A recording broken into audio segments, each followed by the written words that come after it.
Ya, oke, selamat malam semua. Kita mungkin ada yang ketemu lagi. Nah, sekarang kita hari ini akan ada kelas terbuka. Jadi ini kelas yang umum ya buat siapa aja boleh ikut. Ada donasi, tidak wajib kalau bermurah hati untuk apa namanya? Untuk kelanjutan kelas ini boleh dan tapi nggak ada paksaan, oke? Nah, sekarang hari ini dan pertemuan berikutnya juga kita bakal lebih fokus ke latihan-latihan soal dan misalnya kalau kalian lagi latihan sendiri nih di rumah habis itu kalian ketemu soal kayak aduh gila ini kayak susah banget terus kalian bingung kan nah itu juga boleh banget dikirim di grup atau kalau malu kayak takutnya dijudge sama yang lain kayak kok soal gampang tapi nggak bisa itu juga boleh misalkan mau PC aku atau Kak Isa yang ada di grup admin grup itu kayak gitu ya. Nah kalau misalkan nih sekarang kalian baru keinget oh ya aku ada soal yang mau dibahas nih boleh banget sekarang dikirim di grup nggak apa-apa atau mau dikirim di apa namanya PC juga nggak apa. Mau request materi boleh boleh juga nggak apa-apa. Kira-kira kalau materi mau apa? Jadi kita juga sekalian cari soalnya dan kita bahas-bahas juga materinya tentang itu. Ada yang chat soal integral boleh nggak? Nggak ya. Kita fokus ekonomi aja. Kalau untuk matematika itu ke lembaga lain.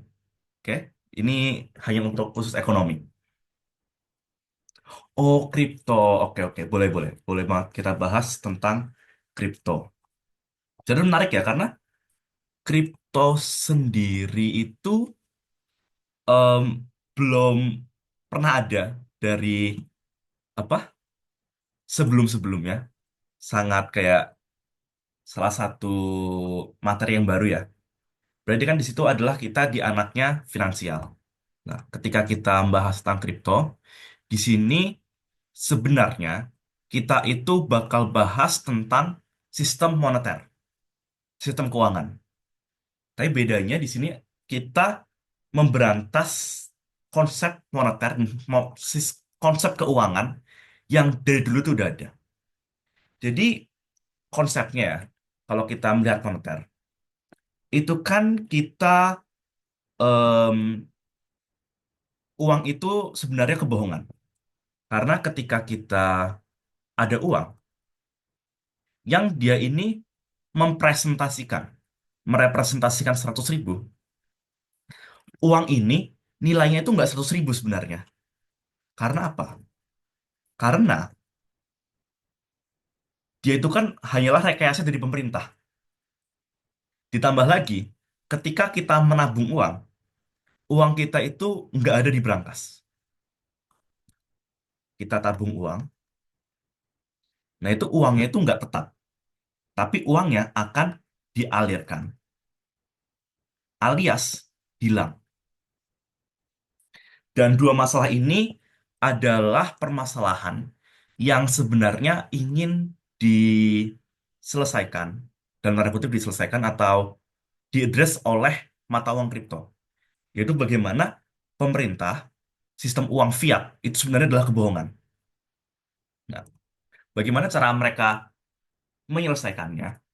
Yaitu dengan caranya adalah dengan membuat uang yang adanya desentralisasi. Lisasi. Desentralisasi itu apa? Jadi kalau selama ini uang fiat itu kan dikontrol oleh siapa? Pemerintah yang mencetak, siapa yang mencetak aku lupa. Oh, yang mencetak itu Peruri, yang mengedarkan, menerbitkan itu Bank Indonesia. Yaitu sentralistik. Dia itu ada sumbernya. Sekarang desentralisasi itu bagaimana? Kripto tidak dikontrol. Jadi yang mengontrol supply dari uang itu nggak ada. Dalam apa media yang konvensional, kayak kertas, koin, dan semacamnya, ini hampir mustahil. Karena misalkan apa? Kita pakai emas. Suplainya bisa dikontrol. Kita bisa nambang sendiri. Terus apa? Uang kertas. Pastinya dikontrol oleh pemerintah. Misalkan uang kertas nggak dikontrol oleh pemerintah, maka mereka bisa dengan mudah memalsukan uang. Tetapi cryptocurrency atau era digital ini memungkinkan adanya kontrol dan sistem keamanan tanpa ada orang yang benar-benar mengontrol. Jadi semuanya itu otomatis. Kontrolnya otomatis dan bukan dipegang oleh orang. Tetapi kontrolnya itu dipegang oleh sistem. Yaitu inti dari kripto. Mengapa dia bisa dalam tanda kutip menggantikan uang konvensional dalam teorinya mereka adalah itu. Adanya kontrol yang dipegangnya bukan oleh manusia, tetapi dipegang oleh sistem. Nah, salah satu yang keuntungan dari sistem itu, yang dimana dikontrol bukan oleh manusia, supply-nya itu tetap. Kalau dalam em, teori moneter, kan penawaran uang memang tetap ya. Penawaran uang dikontrol dan konstan oleh bank sentral. Tetapi apa di situ? Konstannya itu tergantung bank sentral. Bank sentral bisa mencetak uang. Bank sentral bisa mengubah persediaannya. Nah, tetapi kripto ini supply-nya itu tetapnya bukan hanya dalam konteks seperti itu, tapi kripto supply-nya itu tetap literally terbatas. Jadi jumlah uangnya itu terbatas. Jumlah uang kertas yang ada itu pasti terbatas kalau dalam konteks kripto.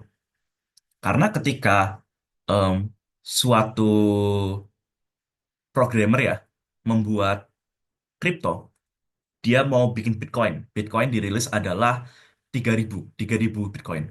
Udah, di situ mustahil bagi penciptanya sendiri untuk bikin Bitcoin tambahan. Dan untuk menguranginya, itu juga nggak bisa. Jadi supply-nya tetap. Nah, disitulah tadi keuntungan kripto. Jadinya uang ini nilainya nggak palsu. Kalau pakai uang yang biasa, nilainya kan palsu. Memang uang nominalnya 100.000. Tetapi ketika pemerintah itu menambah supply, maka Hah? apa? Iya. Uangnya nilainya berkurang. Orang itu. Tapi kalau dalam konteks kripto nggak bisa. Selain itu, tadi, ketika kita memegang kripto, ketika menabung kripto, ini tidak akan diputar. Kalau kita nabung di bank, nanti uang simpanan kita itu bakal jadi bahan pinjamannya bank. Nah, tapi tidak dengan kripto. Kalau kripto ya, kita megang kripto itu nggak akan diputar karena cryptocurrency itu nggak punya bank. Cryptocurrency itu sistem, jadi nggak ada bank. Sehingga ketika kita megang kripto itu nggak akan dipinjamin ke orang lain. Nah, ini salah satu keuntungan orang yang megang kripto. Kalau misalkan ya kita pakai uang biasa, tiba-tiba semua orang ngambil uang itu nggak bisa karena uangnya masih ada di orang lain. Uang yang kita simpen tadi itu masih ada di tangan orang lain yang minjem uang dari bank. Sedangkan kalau kripto nggak kayak gitu. Kripto ini uangnya nggak akan diputar. Jadi sewaktu-waktu kita mau narik kripto kita itu bisa secara teknis. Jadi kripto itu supply tetap nggak bakal berubah dan uangnya nggak akan diputar. Nah, ini adalah dua poin utama yang paling sering ditawarkan oleh apa namanya investor kripto. Nah, lalu sekarang pertanyaan gini, oke fine, ini ada keuntungannya. Keuntungannya adalah uangnya nggak mungkin diputar, jadi kita bisa ambil sewaktu-waktu. Habis itu supply tetap. Jadi nilainya secara teori itu nggak berkurang karena kelangkaannya selalu sama. Nah, tetapi mungkin pertanyaannya adalah ketika kripto itu tidak dikontrol, lalu bagaimana caranya kita menyelesaikan transaksi. Bagaimana kita bisa memverifikasi transaksi? Karena kan online, kripto online kan kita nggak ngasih uangnya kan, nggak ngasih uang secara fisik. Kita transfer. Lalu apa yang meyakinkan bahwa transfer itu terjadi? Kalau bank kan kita transfer, pasti banknya verifikasi transfernya terjadi. Nah, kalau kripto, apa yang memverifikasi transfer itu terjadi? Nah, itu adalah adanya sistem. Nah, inilah kenapa namanya cryptocurrency. Nah, kripto ini itu diambil dari kriptografi. Kriptografi. Kriptografi itu adalah ilmu tentang kode ya. Aku bukan anak IT ya, jadi aku nggak tahu spesifik apa arti kriptografi. Aku hanya membahas dalam ranah ekonominya. Jadi di sini dia ada sistem yang dimana banyak komputer yang bakal memverifikasi transaksi tersebut. Transaksinya valid apa enggak? Transaksinya dari siapa ke siapa. Nah, itu dilakukan oleh komputer.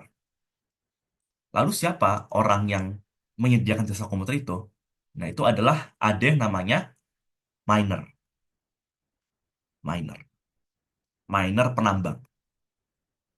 Jadi, ketika kita transaksi pakai kripto, sama seperti kalau kita transfer bank, itu akan ada fee-nya. Nah, fee-nya ini akan diberikan seluruhnya atau sebagiannya itu ke miner. Minernya di sini penambang ya, bukan minor anak-anak. Miner, penambang. Nah, jadi di situ orang yang menyediakan jasa komputernya untuk verifikasi transaksi, dia akan mendapatkan upah dari fee. Disinilah adanya sistem moneter yang tidak berpusat, tidak ada yang mengontrol. Mungkin kalau pertama kali dilihat untuk bagi para yang lumayan anarkis dan kapitalis yang ingin kebebasan, mungkin ini sepertinya ideal ya. Pertama, nggak ada yang kontrol. Uangnya udah pasti bisa diambil. Nah, dan sistem verifikasinya pun itu juga menggunakan sistem market.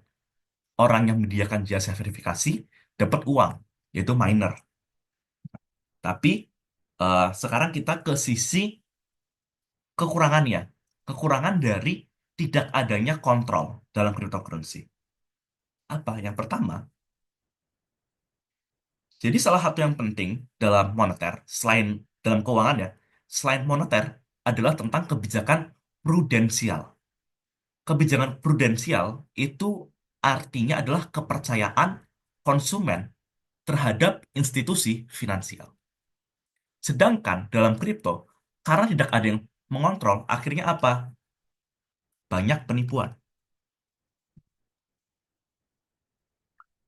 Mungkin kalian kayak bilang, oh, tapi kan di Indonesia, walaupun nggak pakai kripto, juga terbaik penipuan. Nah, ini adalah satu hal yang bikin beda. Kalau dalam bank nih ya, kalian ketipu 5 juta, kalian transfer dari BCA ke rekeningnya penipu 5 juta. Udah. Nah, misalkan kalau penipunya udah ketangkep dan ada buktinya, prosesi hukumnya selesai, uang kalian bisa di rollback dan malah wajib.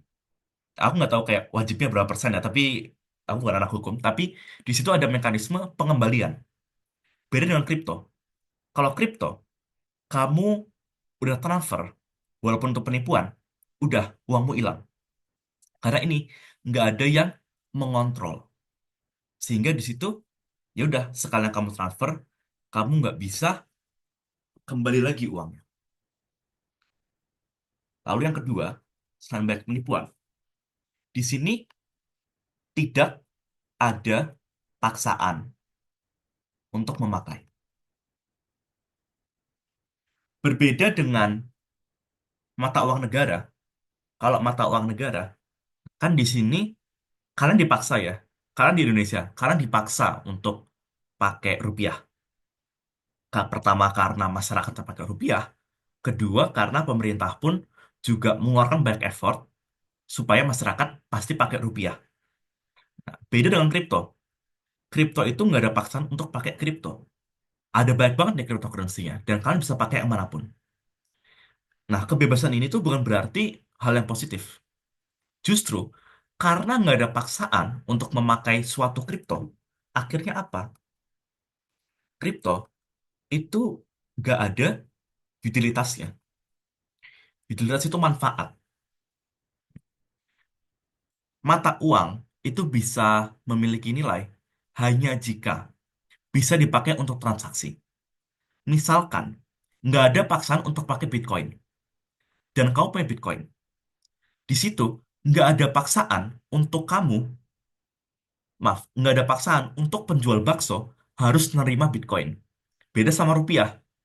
Kalau kamu mau beli bakso pakai rupiah, terus tukang bakso yang nolak, dia cuma mau pakai dolar Malaysia, itu aku nggak tahu ilegal banget apa nggak, tapi itu pasti kayak antek asing kan, kayak mencurigakan sekali, dan pasti sama polisi dan sama masyarakat akan dijudge. Nah di sini, karena nggak ada paksaan untuk memakai suatu mata uang, di situ nggak akan ada utilitas, nggak akan ada nilai dari mata uang. Dan jadinya di situ inilah kekurangannya, banyak penipuan dan nilainya itu nggak jelas. Nah, ya, tapi kan ini masih dalam konteks em, cryptocurrency sebagai currency, sebagai mata uang. Sedangkan kalau sekarang, dan kalian pasti juga ini ya, memandangnya, cryptocurrency itu bukan sebagai mata uang, tetapi sebagai apa? Saluran investasi. Nah, menarik kan? Harusnya uang ini sebagai uang, tapi perspektifnya malah banyak cryptocurrency sebagai saluran investasi. Oke. Tapi sebelum kita bahas itu lebih lanjut, ada pertanyaan dulu nggak tentang konsep dasar kripto ini dulu? Kalau nggak ada, boleh react jempolnya.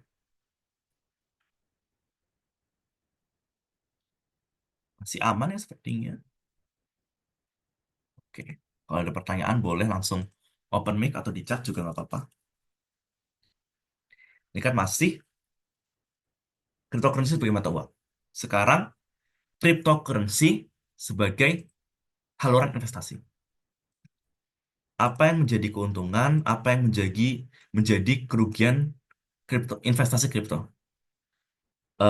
Kalau keuntungan aku sendiri mungkin agak bias ya, karena aku sendiri nggak suka dan tidak pernah investasi kripto. Tetapi pertama, kripto itu nggak ada pengawasan. Jadi investasi kripto. Keuntungannya adalah tidak ada pengawasan. Kalian kalau mau cuci uang, kalian bisa di sini. Kali dan kripto itu naiknya itu bisa liar.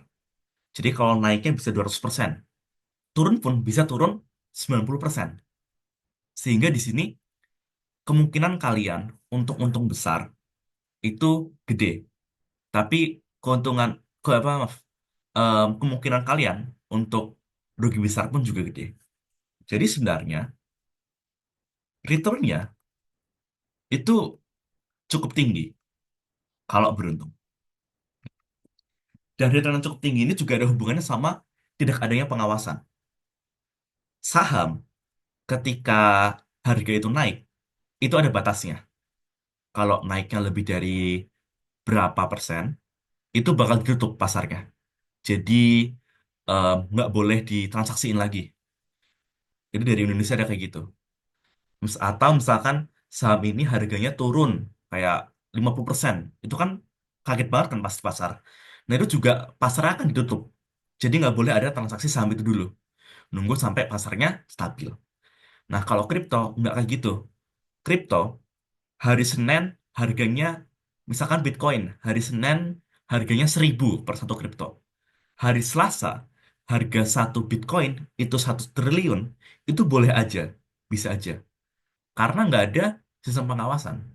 Semuanya itu purely demand dan supply. Asalkan aku mau dan kamu mau beli juga, ya udah, itu terjadi transaksi. Nggak kayak kalau saham dan semacamnya. Nah itu, dan ada pengawasan dan returnnya cukup tinggi. Itu keuntungannya. Ada lagi apa enggak? Sebenarnya dari perspektifku nggak ada ya. Nah, dan kekurangannya lumayan banyak. Pertama, sangat volatile. Kalau kali ini berarti tadi ya, naik turunnya itu gede banget. Bisa suatu waktu naik 100%, hari kemudian turun 50%. Dan yang kedua di sini, selain dia volatile, kripto ini dia basically pure spekulasi. Karena tadi ya, kripto ini nggak ada utilitasnya, nggak ada pendukung di belakangnya. Jadi dia ini 100% hanyalah spekulasi. Beda sama saham. Kalau saham itu ada perusahaan di belakangnya. Obligasi, itu kita ngasih utang ke pemerintah, kita ngasih utang ke perusahaan. Nah, kalau kripto, ini purely spekulasi. Jadi nggak ada fundamentalnya dan semacamnya. Nggak ada nilai di baliknya, purely spekulasi. Dan kalau bahasa kasarnya, dalam kurung adalah judi. Karena kita benar-benar cuma, ya itu cuma, ini kira-kira naik apa, kira-kira turun. Kayak gitu. Jadi di sini apa, lumayan eh, unreliable. Tapi bukan berarti kripto ini nggak ada penerapan bagusnya ya, karena hanya spekulasi. Ya ini, kita harus kembalikan lagi, kripto ini bukan sebagai investasi, tetapi kripto sebagai apa? Mata uang. Nah, ini sebenarnya kripto kripto itu hal yang bagus, cuma masyarakat perspektifnya yang salah. Timothy Ronald perspektifnya salah. Timothy Ronald itu membahasnya kripto sebagai investasi. Padahal enggak. Kripto itu harusnya sebagai mata uang alternatif. Apa contoh em, penerapan kripto yang bagus? Nah, ini aku spekulasi mungkin keluar nih di apa? Di OSN nih. Karena kalau ada joknis ada kripto. Jadi di sini contohnya apa? Bank Indonesia. Indonesia, jadi dalam bank itu ada namanya sistem clearing. Sistem clearing.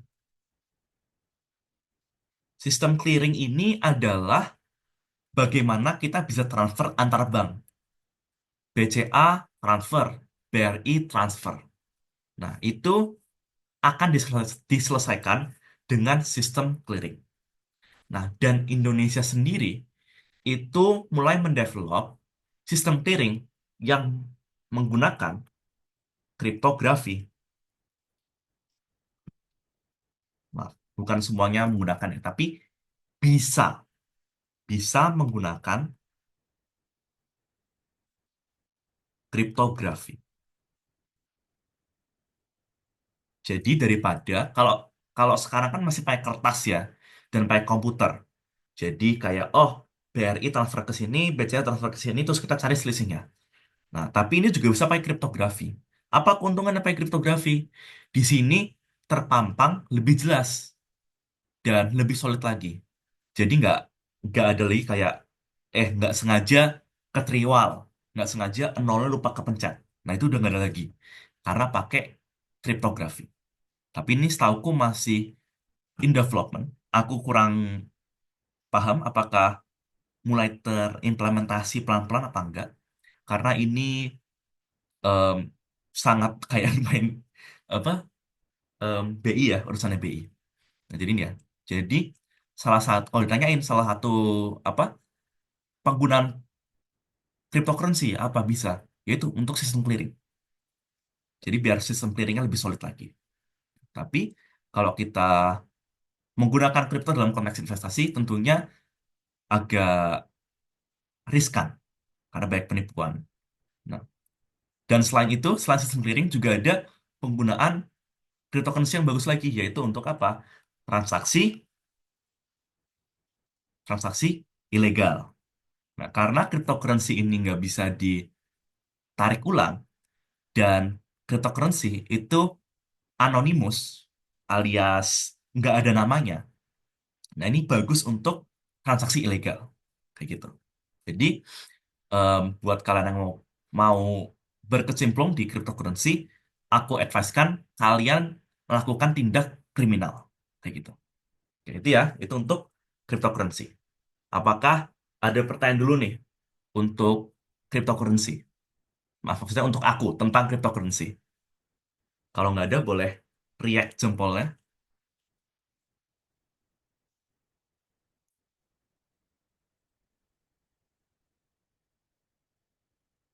Oke, masih aman ya sepertinya.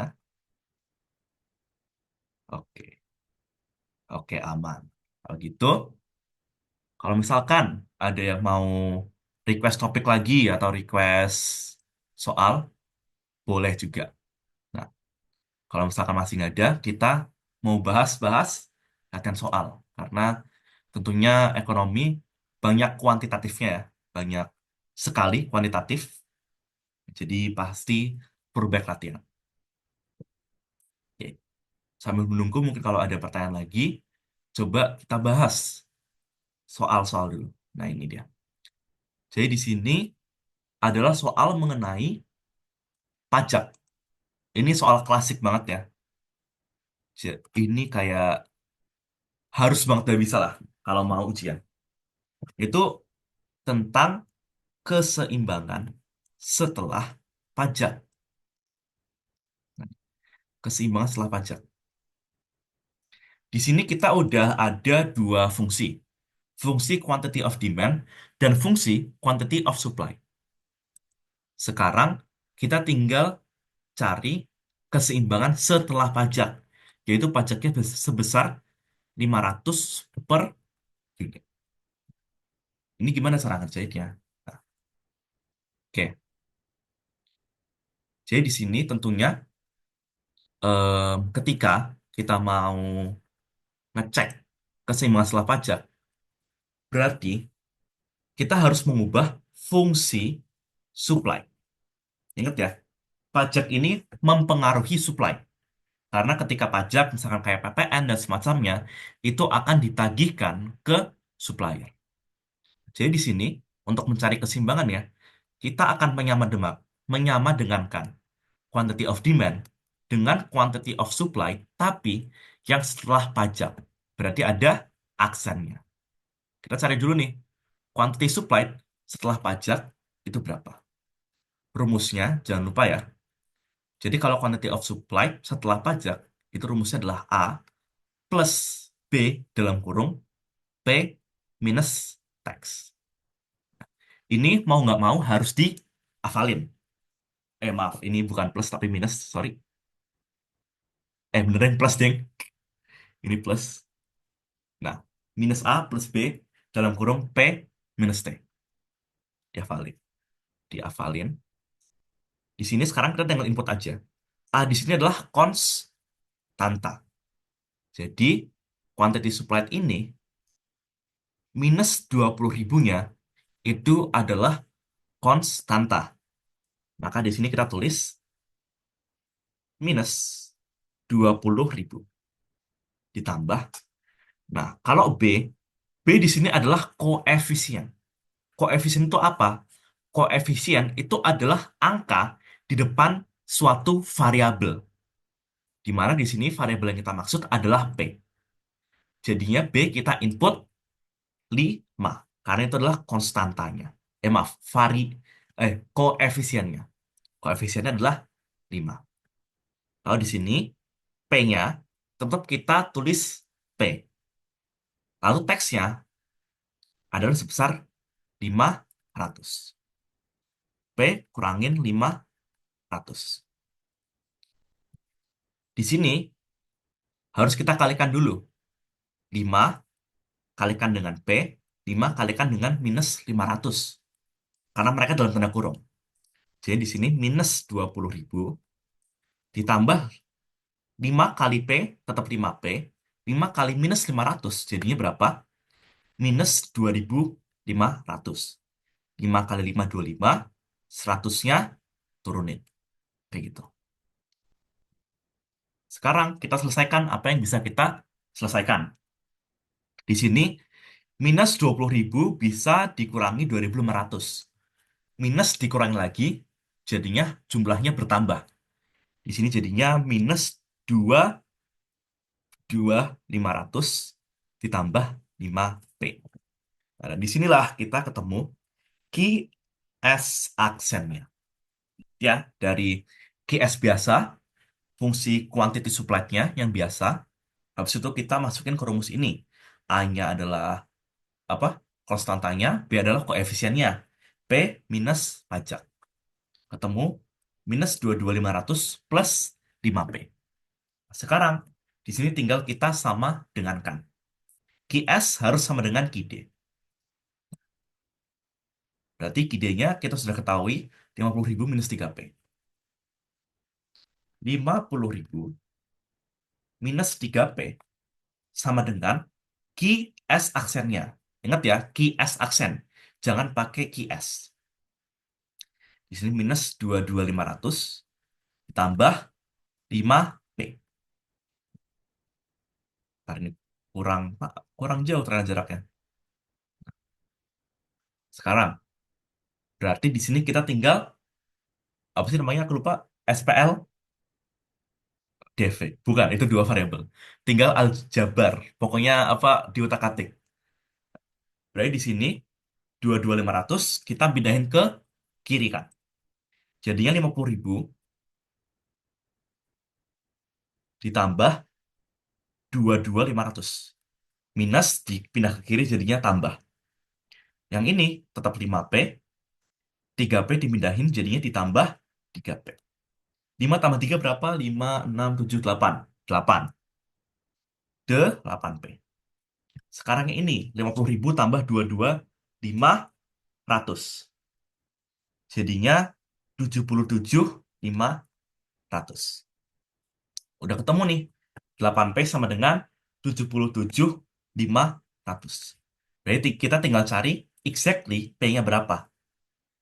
P sama dengan 77.500 kita bagi 8. Sehingga ketemu hasilnya adalah kalkulator. Ingat, OSK boleh pakai kalkulator, dagang.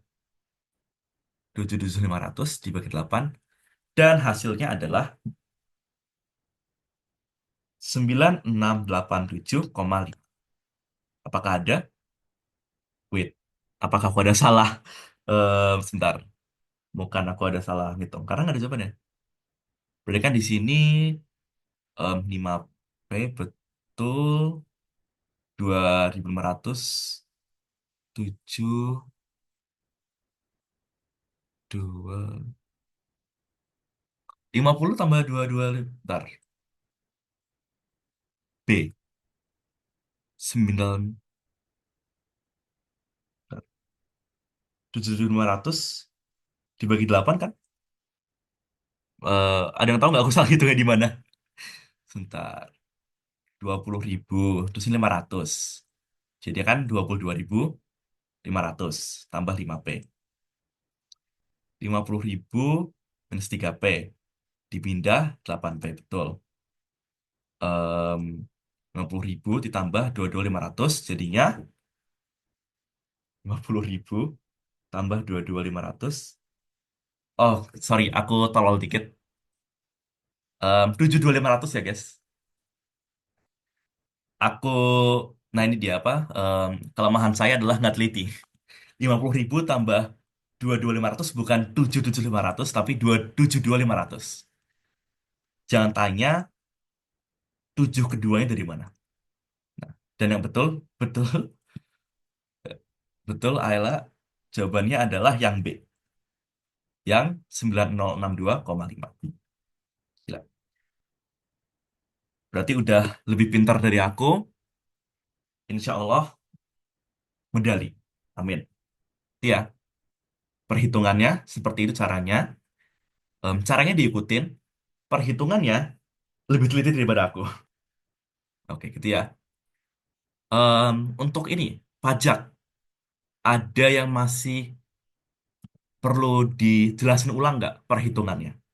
Kayak mungkin rumus awalnya agak susah apa tadi aljabarnya ada yang bingung.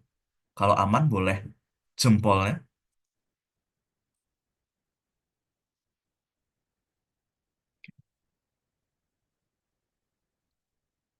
Aman ya? Oke, sip. Kalau begitu, berarti kan udah bisa ya.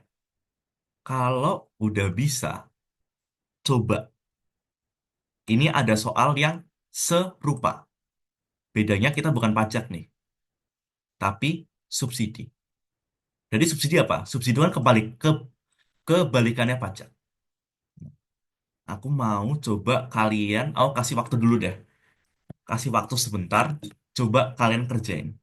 Apakah bisa ketemu jawabannya? Aku juga sambil kerjain nih. Coba ya.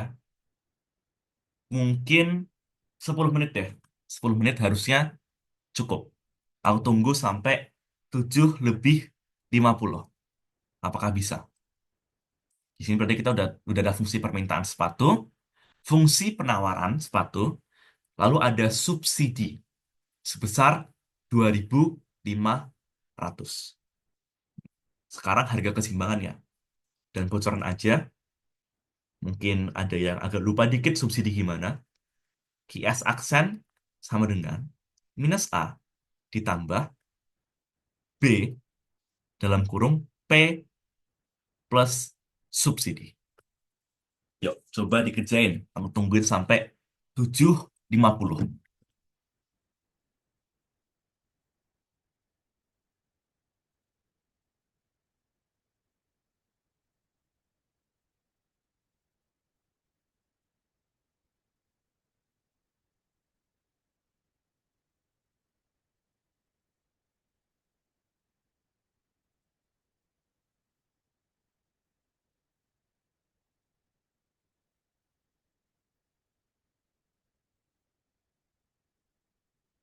Coba ya, apakah ada yang bisa ngerjainnya lebih cepat daripada aku?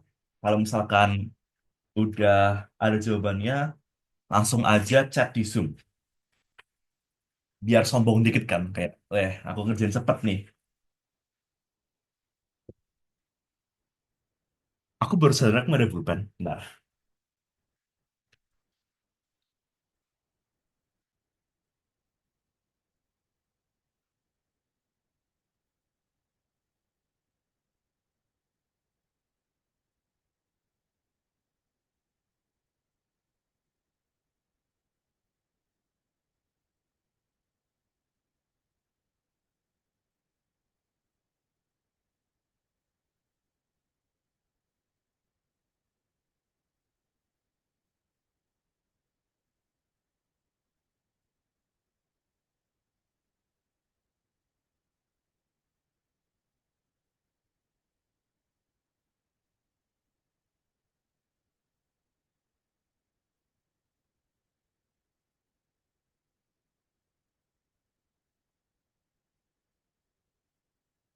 Jangan pakai ChatGPT ya, latihan.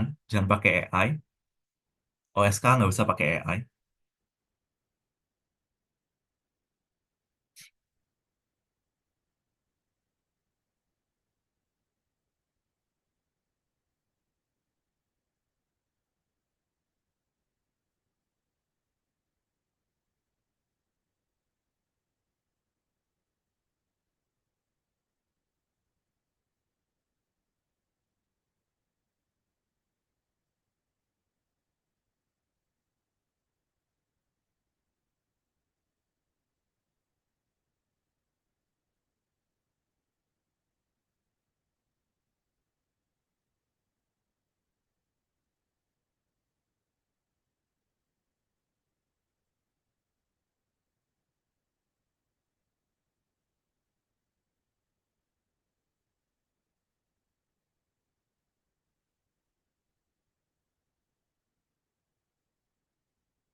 ABC-nya nggak usah dihiraukan ya guys. Kayak kalau nemu jawaban di luar ABC juga nggak apa-apa. Seperti tidak ada jawabannya. Salah soal. Ini by the way beneran soal OSN ya. Jadi memang kadang OSK apalagi kadang salah soalnya.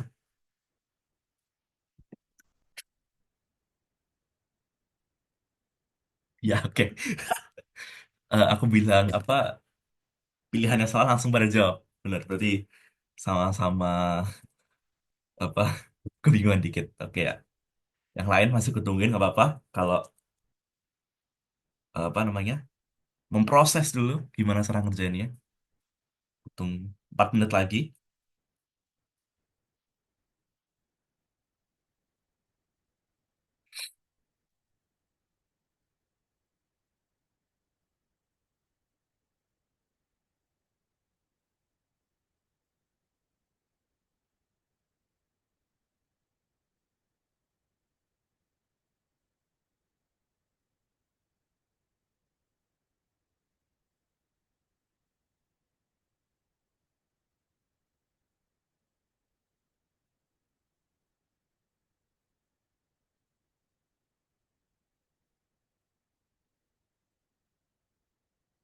Jawab cepet tuh Ayla sama Anatolia Marquez. Ini berarti kurang lebih waktu ngerjainnya kita 11-12 lah. Sip, sip.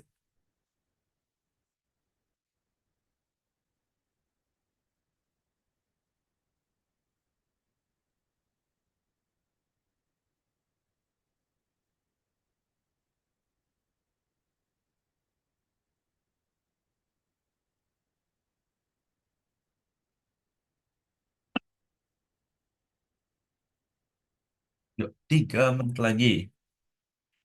Apa? Alon-alon asal kelakon. Jangan salah angka kayak aku tadi.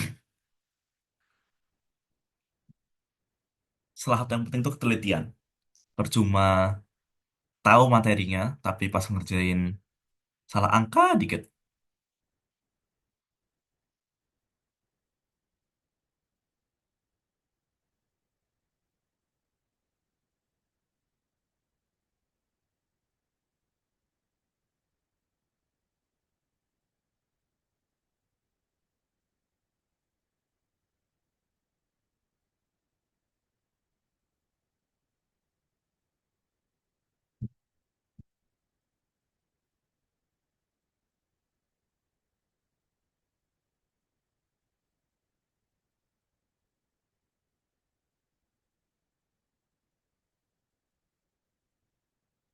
Oke, 1 menit lagi.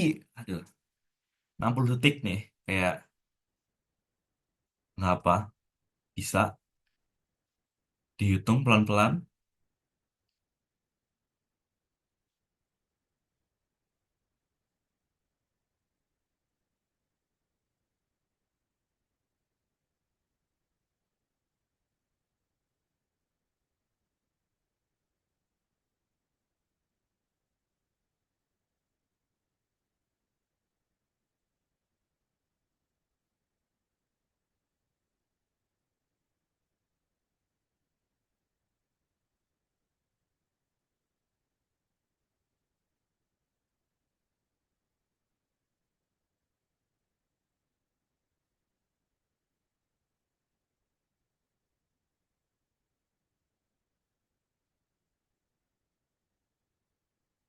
Oke, dah lebih 50.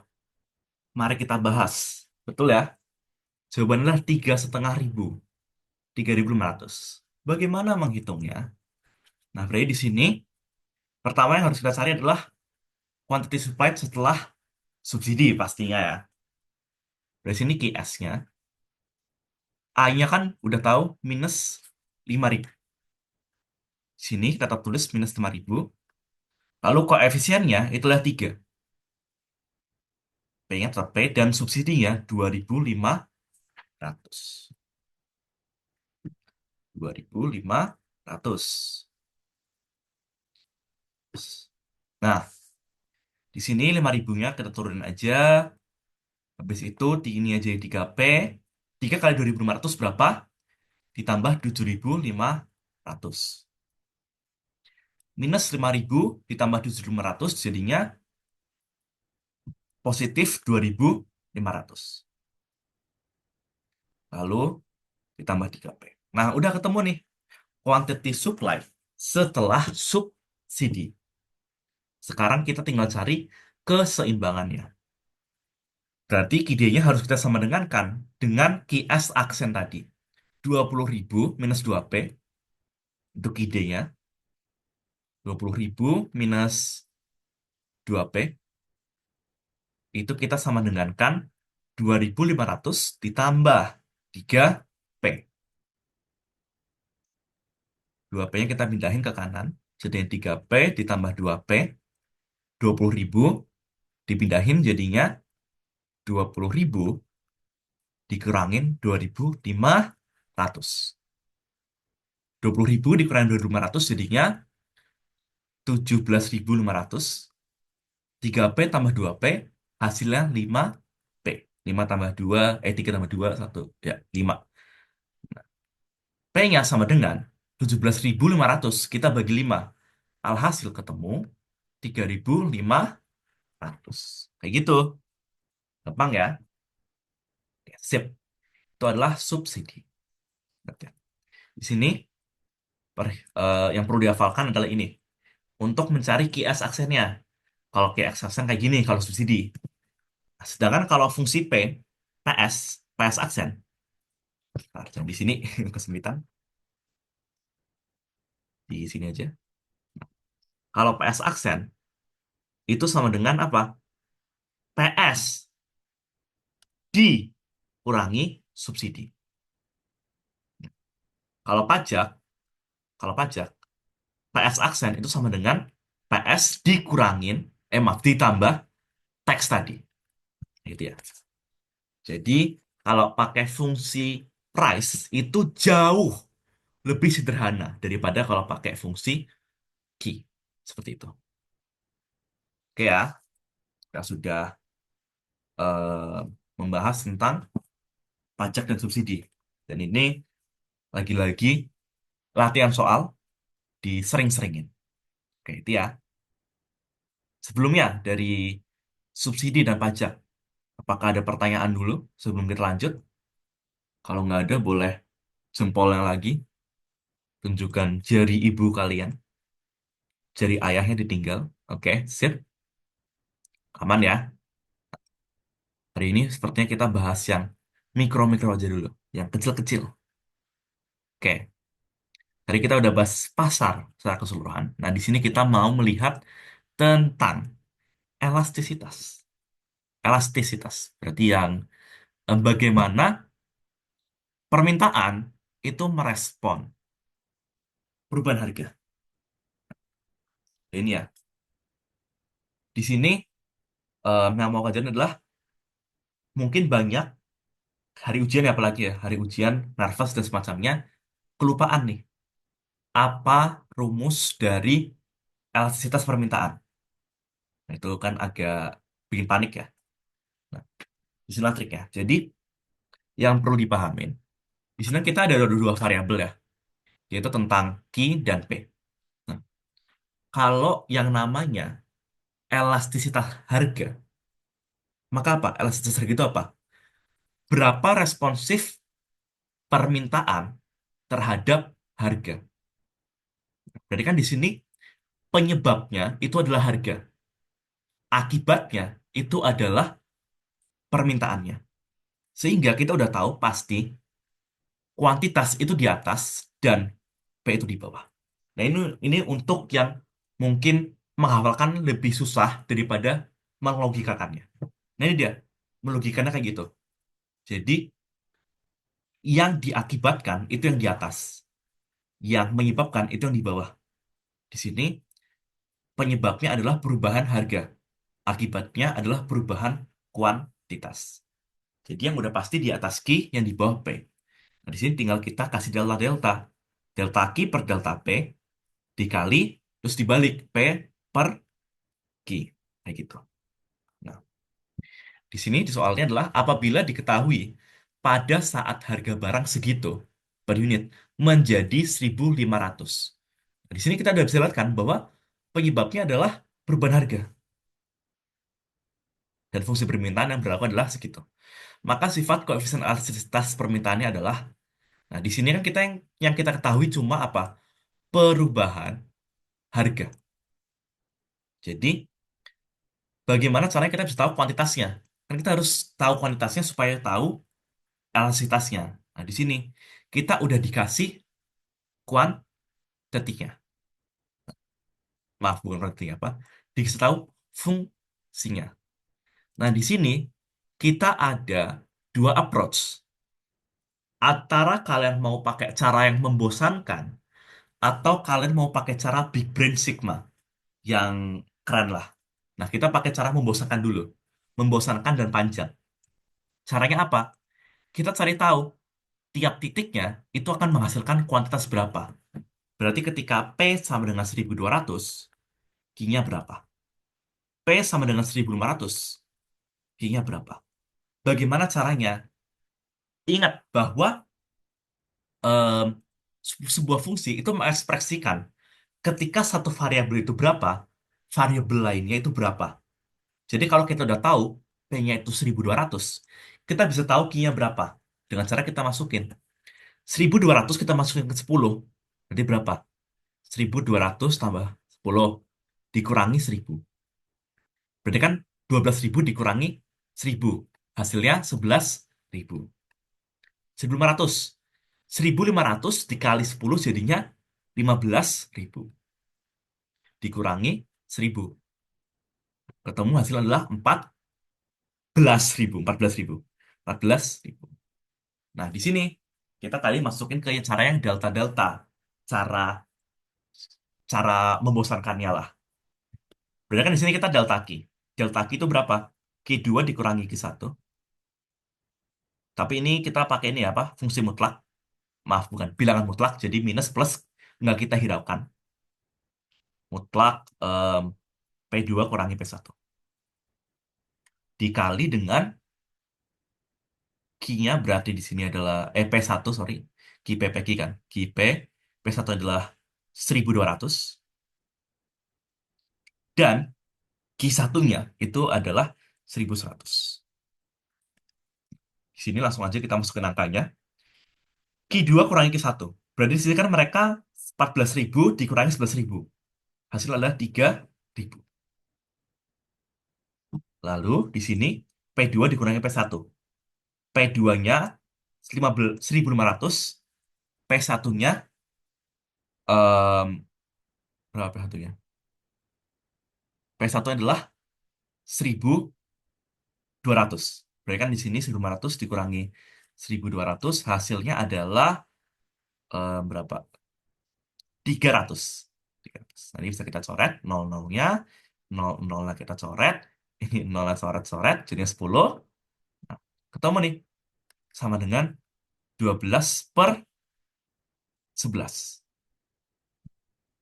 Berarti kalau 12 per, sorry, ini kenapa nolnya kelewatan? Nggak ada yang bener deh. Dia kan 0 coret sini sama sini. Nah, ya berarti hasilnya tetap 12/11. Nah, 12/11 ini berarti kan hasilnya adalah apa? Adalah lebih dari satu, ya kan? Nah, berarti karena dia hasil lebih dari satu, dia kita sebut adalah elastis. Elastis ini berarti koefisien lebih dari satu. Alias itu sensian. Harga berubah dikit, kuantitasnya berubah banyak. Kalau inelastis kebalikannya. Inelastis itu dia nggak peka. Harga berubah banyak, kuantitasnya berubah dikit. Nah, di sini kita udah ketemu. Hasilnya adalah elastis. Karena 12/11 itu lebih dari satu. Ini kan cara membosankan ya. Cara yang beta. Cara orang biasa. Sekarang, yang kayak gimana sih cara yang unik? Bukan unik ya. Tapi lebih cepat. Lebih keren. Nah, di sini kita pakai konsep yang namanya turunan. Turunan ya. Ini kalau misal kalian agak kebingungan di bagian ini, nggak apa-apa. Tapi kalau bisa diusahakan pahamin ya. Ini bukan berarti nggak penting. Nah, di sini kita pakai turunan. Jadi, kan tadi rumusnya adalah delta Q per delta P dikali P per Q. Nah, kita mendefinisikan ulang delta Q per delta P. Delta Q per delta P itu bisa kita definisikan sebagai apa? Sebagai turunan dari Q. Q kita turunkan terhadap P. Sekarang aku mau jelasin dulu. Apa itu turunan? Turunan itu apa? Jadi, kalau secara matematika banget ya, turunan itu adalah selisih terkecil. Nah, tapi itu tentunya sangat definisi yang sangat abstrak ya. Jadi langsung aja kita ke penerapannya ya. Nah, jadi ada tiga kasus untuk turunan. Yaitu misalkan kita adalah fungsi dari sebuah variabel. Di konteks ini, variabelnya adalah P. Q itu adalah fungsi dari P. Kenapa? Karena dalam Q sama dengan itu ada P. Q sama dengan 10P dikurangi 1000. Berarti Q adalah fungsi dari P. Nah, di sini fungsi dari P, kalau misalkan di sini ada tiga suku, yaitu yang cuma angka doang, misalkan dua, lalu ada angka beserta variabel tersebut, dan yang ketiga itu adalah adanya angka berserta variabel tersebut beserta pangkat. Misalkan di sini pangkat 3. Nah, bagaimana pengerjaannya? Kalau kita turunkan, di sini kita tulisnya FP, lalu kita aksen kayak gini, beri turunan. Yang nggak ada variabelnya, itu kita anggap apa? Kita nolkan. Nol. Jadi hilang. Nggak usah ditulis harusnya. Tapi ini biar lebih jelas ya. Kita hilangin. Nah, 2P. Yang ada variabelnya, tetapi variabelnya nggak ada pangkatnya, itu variabelnya kita hilangin. Jadinya cuma 2. Nah, sekarang yang ada variabelnya dan ada pangkatnya. Pangkatnya kita pindahin ke bawah. Jadinya 3 dikali 2. Lalu P, P-nya masih ada pangkatnya, tetapi pangkatnya itu kita kurangi satu. Yang awalnya pangkat 3 jadi pangkat 2. Misalkan kalau tadi pangkatnya itu pangkat 10, berarti pangkatnya jadi 9. Ini dipangkat 2. Dan asal hasil ketemu. Ini adalah jadinya 2 plus 6P pangkat 2. Ini adalah konsep turunan. Untuk yang kelas 10 mungkin belum dapat. Ya, kayak kelas 10 belum dapat ya. Kalau kurikulumku, kurikulum 13, kurikulum yang lebih bagus daripada kurikulum kurikulum kalian kalian, maaf, itu kelas 11 dapatnya untuk turunan. Nah, kalau kelas 10, aku saran banget untuk kalian ke YouTube belajar lebih spesifik lagi tentang turunan, karena itu akan sangat membantu. Nah, ya, Q aksen dikali P per Q. Jadi di sini kita akan turunkan Q terhadap P, lalu kita kalikan P per Q. Nah, P per Q itu tetap sama ya, P per Q yang tadi. Nah, jadi di sini kita cukup mencari satu titik. Kita nggak perlu mencari titik kedua. Kita tinggal cukup cari key pertama aja. Nah, untuk key aksennya, di sini kita lakukan tadi turunan. Jadinya kan berarti kan 10P minus 1000. Berarti kalau kita turunkan, 10P-nya jadi apa? Jadi 10. Minus 1000-nya jadi apa? Hilang, karena nggak ada variabelnya. Berarti key aksennya jadinya cuma 10. Lalu dikali, P-nya berapa? 1200. 1200. Dan Q-nya berapa? Q-nya adalah 11.000. 11.000. Nah, dan ini pekerjaannya sama. Coret, coret, coret, coret. Dan ketemu hasilnya juga sama. 12 per 11. Dia menghasilkan hasil yang sama. Lebih dari satu. Sehingga, dan jawabannya masih sama juga, yaitu jawabannya adalah elastis. Seperti itu. Ya, jadi kalau untuk cara kedua, itu kalau kalian udah paham turunan dan semacamnya, itu akan lebih cepat. Sebenarnya turunan itu cukup pahami ini ya, cukup pahami teorema ini. Tetapi kalau kalian pengen hidup yang lebih menarik, kalian bisa belajar kalkulus. Itu mumet tapi mewarnai hidup kalian karena jadinya kalau kalian di kamar mandi atau kalian lagi jalan kaki itu ada sesuatu yang kepikiran yaitu tentang teorema-teorema dan teori-teori nggak jelas dari kalkulus. Tapi kalau untuk OSK sekedar OSK ekonomi, ini aja sebenarnya udah cukup kok. Kayak tiga kasus ini, yang nggak ada variabel, yang variabelnya cuma satu, dan yang ada variabel plus ada pangkatnya. Karena kalian belum ada kayak Euler number atau apa semacamnya gitu kan, jadi aman aja. Oke, itu ya sebelumnya. Sebelum kita lanjut, aman dulu nggak nih untuk elastisitas tentang keelastisitasan dari harga permintaan. Kalau aman, boleh jempolnya. Oke, aman ya. Oke. Kalau integral itu gimana, Kak? Oke, oke.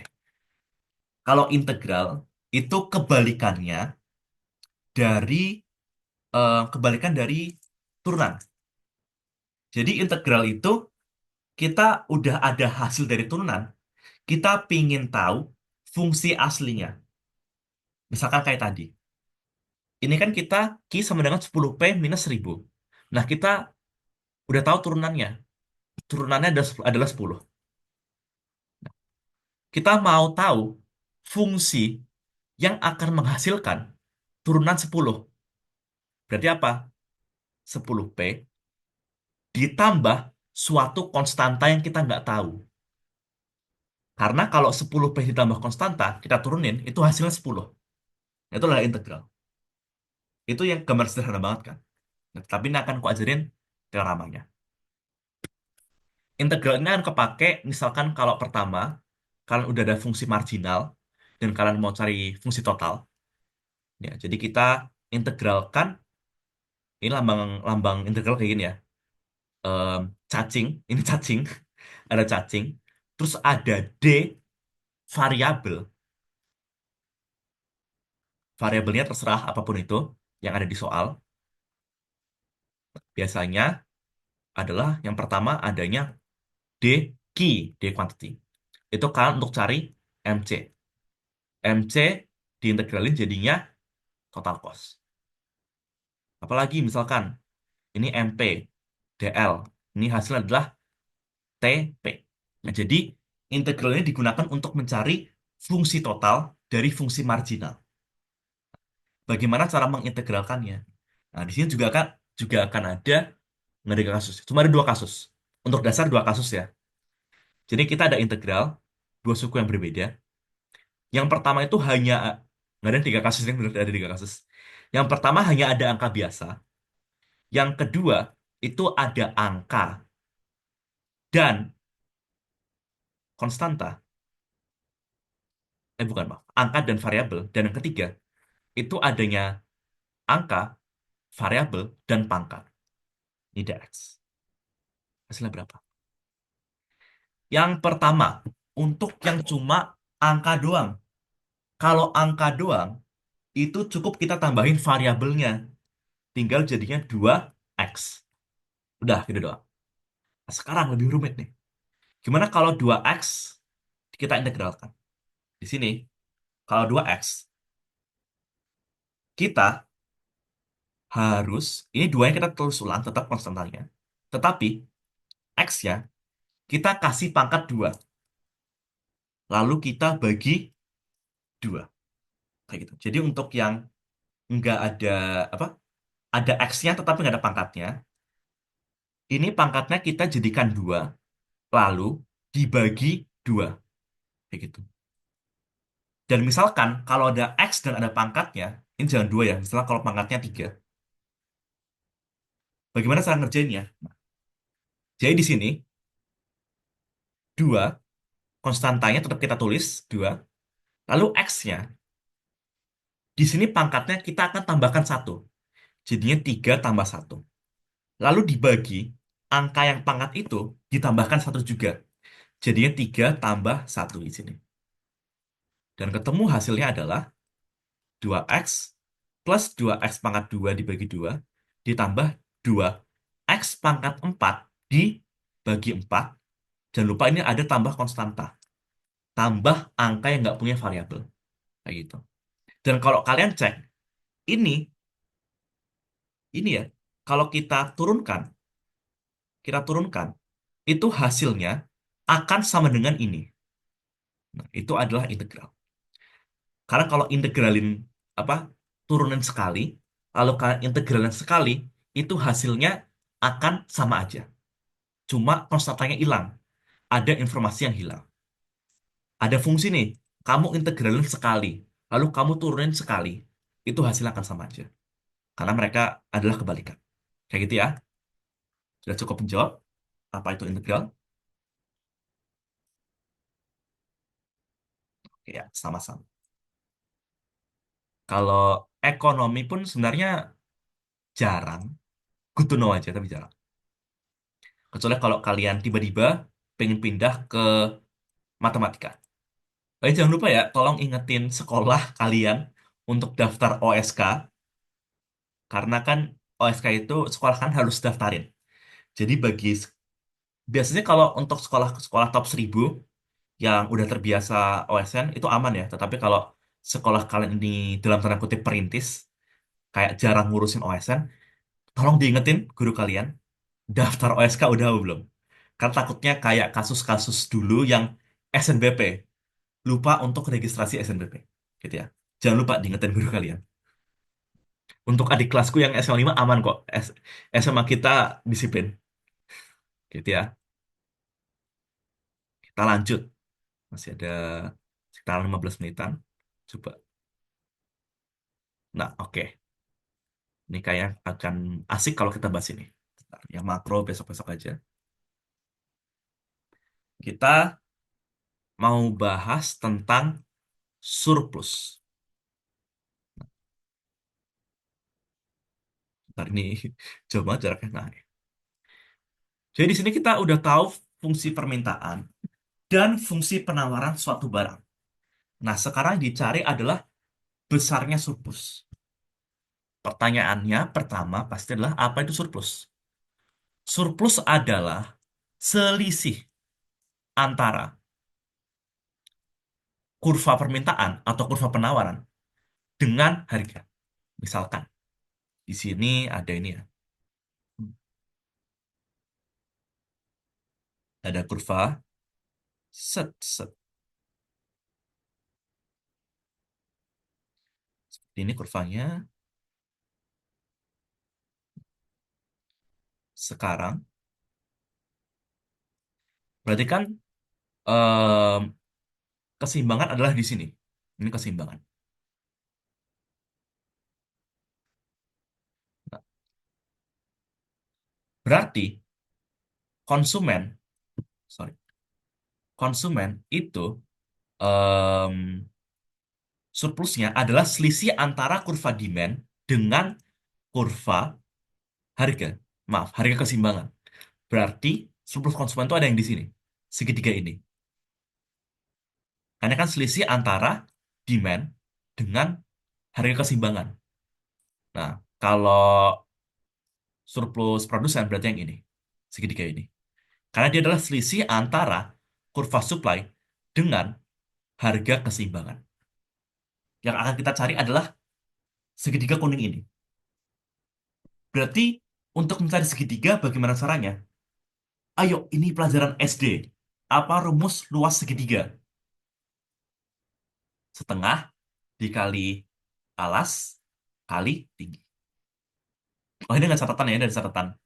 Ini perhitungan ini cuma berlaku kalau dia adalah linear. Jadi kalau P ataupun Q-nya itu nggak ada pangkatnya, ini bisa diterapkan. Tapi kalau P-nya atau Q-nya itu ada pangkat 2, nah itu good luck. Karena itu harus pakai integral. Tapi itu materi kuliah, jadi aman aja, nggak bakal dipakai. Itu soal UAS ku semester lalu, jadi kalian aman aja. Ya, jadi yang kalian pikirin ini aja, geografi. Bukan geografi, apa namanya? Apa sih namanya? Geometri, sorry, geometri. Setengah kali alas kali tinggi. Berarti informasi yang kita butuhkan apa? Panjangnya alas dan tingginya tinggi. Pertama, alas. Berapa besarnya alas? Alas kita kan dari sini sampai sini ya. Berarti apa? Panjang itu sama aja kayak kuantitas keseimbangan. Nah, bagaimana dengan tingginya? Titik ini kan adalah price keseimbangan. Nah, kalau ini apa? Yang paling atas. Ini adalah titik di mana em, fungsi demand, fungsi demand, di mana Q sama dengan nol. Garis ini kan garis demand. Lalu pada titik ini, kuantitas adalah nol. Jadi kalau kita masukkan ke rumus, panjang alas itu apa? QE. Kalau tinggi apa? PD. PD Q sama dengan nol. Price demand. Ketika kuantitas sama dengan nol, dikurangi price equilibrium. Sekarang tinggal kita hitung. Mari kita cek di sini. Di sini kita ada fungsi permintaan dan fungsi penawaran. Tetapi nggak dilabelin mana permintaan, mana penawaran. Nah, di sini kita harus ubah dulu fungsinya. Caranya gampang ya, kita tinggal pindahin yang ini. Jadinya di sini kita udah tahu, wait, P sama dengan 14 kurangi 0,5 Q. Kalau di sini, P sama dengan 4 dikurangi ditambah 1,5 Q. Nah, yang Q-nya minus itu udah pasti demand. Dan yang Q-nya plus itu udah pasti supply. Nah, kita udah tahu mana yang demand, mana yang supply. Seperti itu ya. Ini udah pasti. Ini udah hukum alam. Kecuali pengecualian. Sekarang langkah pertama adalah kita harus cari dulu keseimbangannya. Berarti sederhana aja, keseimbangan adalah PD disama dengan PS. PD dulu, PD-nya adalah 14 dikurangi 0,5 Q. Lalu PS-nya adalah P, eh, salah, 4 ditambah 1,5 Q. Oke, 0,5-nya pindahin jadinya 2 Q, 14-nya pindahin jadinya 10. Dan ketemu, Q-nya sama dengan 5. Nah, kita udah ketemu nih, di sini adalah 5. Kita udah ketemu alasnya adalah sama dengan 5. Sekarang kita perlu cari tingginya. Pertama, kita harus cari dulu harga pada saat pasar ini seimbang. Berarti apa? Berarti kita masukin Q sama dengan 5 antara sama PD atau masukin ke PS. Terserah mau yang mana. Coba kita masukin ke lebih gampang mana nih? Kayaknya lebih gampang masukin ke PS ya. Nah, berarti PS itu kan sama dengan 4 ditambah 1,5 lalu Q-nya 5. Berarti di sini 4 ditambah 1,5 kali 5 berapa? Pakai kalkulator kalian. Tapi karena aku pinter, aku udah tahu jawabannya adalah 7,5. Enggak deh, itu gampang aja. Itu aku eh, belagu, sorry. Nah, 4 tambah 7,5 berarti hasilnya adalah 7 tambah 4, 1, 2, 3, 4. 11,5. 11,5. Dan di sini kita udah ketemu PS-nya. Hasilnya adalah 11,5. Berarti di sini, price equilibrium-nya adalah 11,5. Berarti apakah alasnya udah ketemu? Belum. Kita belum ketemu alasnya. Maaf, tingginya belum. Karena di sini kita harus cari tahu dulu. Ini dia. Price ketika quantity demanded itu sama dengan nol. Berarti kita sekarang harus cek price demand. Lalu, price demand kan adalah 14 minus 0,5. 14 minus 0,5 Ki. Ini sama dengan price demand. Nah, sekarang kita cek berapa price demand kalau kuantitasnya sama dengan nol. Alias di sini, Q-nya kita gantiin nol. Berarti 14 dikurangi 0,5 kali nol sama dengan P. Ketemulah di sini P sama dengan 14. Udah pasti, karena 0,5 dikali nol hilang. Gitu. Jadinya price sama dengan 14. Kita udah ketemu nih. Berarti kita udah ketemu price demand, ya price demand ketika kuantitas sama dengan nol, kita udah ketemu price equilibrium dan kita udah ketemu kuantitas equilibrium. Sekarang kita cari luas segitiganya. Pertama, setengah kali alas. Setengah kali alas. Alasnya dari 5. Dikali tingginya. Tingginya adalah 14. Kita kurangi 11,5. Nah, berarti di sini kita hitung. 5 dikali 14 dikurangi 11,5. Berapa? Aku pakai kalkulator karena aku takut salah. 14 kurangi 11,5. 14 kurangi 11,5. 2,5. 2,5. Dibagi 2.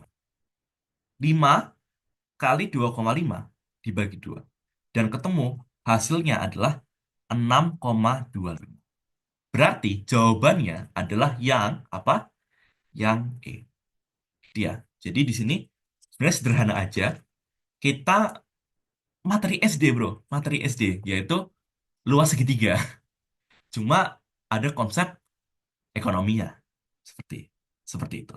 Itu ya, itu tentang surplus surplusan. Nah, untuk perhitungan surplus nih, ada pertanyaan dulu nggak? Kalau nggak ada, boleh jempolnya.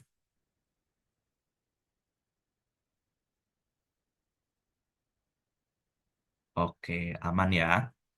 Nah, karena kita juga udah mendekati setengah 9. Nah, kita penutupan aja dulu. Sebelum itu, tapi ini ada saluran donasi Pi Curious untuk yang mau. Dan juga ada mau nawarin adalah kita di sini eh, Ekonitas ada ngadain pelatihan untuk materi-materi ekonomi yang lebih advance lagi. Jadi buat kalian yang udah merasa udah bisa nih, atau lumayan pede lah, lumayan pede dikit untuk kayak permintaan penawaran kayak ah udah biasa lah dan semacamnya. Nah di sini kita ada pelatihan materi-materi yang lebih susah. Itu tanggal 10 Mei sampai 3 Juni. Itu tarifnya adalah 150K untuk 16 pertemuan. 8 pertemuan ya. Materi kayak apa, Kak? Nah, pertanyaan yang bagus. Di sini aku ada posternya. Bentar. Ini dia, mana-mana. Ini dia. Wait, posternya. Mana-mana. Nah, ini dia. Ya Allah. Kenapa, Kak? Jadi, pertama, di sini kita ada perhitungan dead weight loss untuk intervensi pasar. Jadi, kadang kita kan ada surplus ya. Kita udah bicara surplus ya. Nah, tapi di sini kita bicarain kehilangan surplus ketika ada intervensi pasar. Lalu kita juga ada perilaku produsen konsumen lanjutan. Itu kita bahas kayak Cobb Douglas, yaitu fungsi produksi ya. Di mana di sini ada L, ada kapital, misalnya 0,7, 0,3. Nah, di sini kita bakal cari secara kuantitatif keseimbangannya berapa, lalu gimana kita cara menghitung alfa plus beta, yang apa, increasing into scale dan semacamnya. Kalau di sini bukan pakai kali, tapi pakai tambah, gitu. Terus pasar tenaga kerja, di sini kita bakal bahas kayak pasar input berarti ya secara keseluruhan. Pasar monopoli, monopsoni, dan kekuatan pasar, itu kita bakal bahas lebih spesifik, terutama monopsoni ya, yaitu di pasar tenaga kerja, ada monopoli, tetapi bukannya satu perusahaan, bukannya satu penawaran, tetapi satu permintaan. Lalu di monopoli kita juga bakal membahas tentang deadweight loss dari monopoli tadi. Terus pertemuan 5 itu ada aggregate demand, aggregate supply. Itu konsep makro ya, mungkin konsep yang baru untuk beberapa dari kalian. Itu kita melihat permintaan, penawaran, itu bukan dari suatu barang atau suatu pasar, tetapi perekonomian secara keseluruhan. Lalu ada multiplier effect. Karena kan multiplier effect pasti kenalnya kan cuma satu per MPC kan. Maaf, satu per MPS. Nah, di sini kita membahas itu asal-usul dari mana. Dan membahas kasus-kasus yang bukan cuma ini doang. Ada import, ada pajak, dan semacamnya. Terus juga ada investment saving, liquidity of money, itu juga konsep makro baru. Dan yang terakhir tentang apa? em, finansial tuh valuasi aset dan perusahaan. Dan buat yang kayak masih belum pede sama materi dasar pun, kita juga bakal ada modul. Jadi kalau kalian daftar juga ada modul pra, pra pertemuan. Jadi sebelum pertemuan juga bakal ada modul tentang materi apa yang sebagai dasarannya kayak gitu. Ya, itu untuk sesuai ekonomi. Kalau misalkan masih ragu, nggak apa dipikirin. Masih lama sebenarnya, masih 10 Mei. Jadi masih santai aja. Ya, dan untuk yang kayak mau donasi, boleh, ini ada kirisnya. Donasi untuk aku beli headset baru. Udah pecah. Mikrofonnya di sini ya. Oke. Ya, sebelum kita berpisah, mungkin ada pertanyaan dulu dari materi tadi atau pertanyaan lainnya. Mungkin ada yang mau nanya, tadi sore aku makan apa? Nggak apa-apa juga. Oke, kalian udah nggak ada ya? Oke. Kalau aman, ya sama-sama. Kalau aman, aku ucapkan terima kasih. Selamat belajar. Mohon maaf kalau banyak salah kata dan salah hitung. Boleh keluar. Terima kasih. See you kesempatan berikutnya. Stop recording. Mana stop recording? Nah, dia.